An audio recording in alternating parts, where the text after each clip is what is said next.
చాలా మంది డాక్టర్ వద్దకు వెళ్లి అడుగుతారు, డాక్టర్ సీతాఫలం తింటే జలుబు దగ్గు వస్తాయట కదా, నిజమేనా అని. ఈ రోజు దీని వెనుక ఉన్న పూర్తి నిజాన్ని మీకు వివరిస్తాను. ఒక్క మాటలో చెప్పాలంటే దీని 100% అపోహ మాత్రమే. సీతాఫలం తిన్నందువల్ల జలుబు వస్తుందని ఎలాంటి శాస్త్రీయ ఆధారం లేదు. నిజానికి సీతాఫలంలో విటమిన్ సి, యాంటీ ఆక్సిడెంట్లు పుష్కలంగా ఉంటాయి. ఇవి మీ రోగ నిరోధక శక్తిని పెంచి ఇన్ఫెక్షన్లతో పోరాడడానికి సహాయపడతాయి. మరి తిన్నప్పుడు గొంతులో చల్లగా గరగర ఎందుకు అనిపిస్తుంది? అది ఆ పండు యొక్క శీతల స్వభావం వల్ల మాత్రమే. అంతేకాని ఆ చల్లదనం మీలో వైరస్ను సృష్టించలేదు.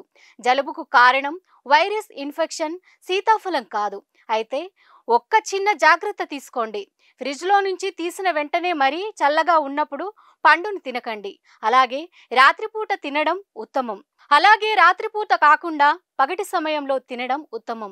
ఇది కేవలం ఒక చిన్న ముందు జాగ్రత్త మాత్రమే కాబట్టి ఎలాంటి భయం లేకుండా ఈ అద్భుతమైన పండును ఆస్వాదించండి. ఆరోగ్యాన్ని పెంచుకోండి. ఇలాంటి మరిన్ని వాస్తవాల కోసం కొలుగూరి టీవీని ఫాలో అవ్వండి.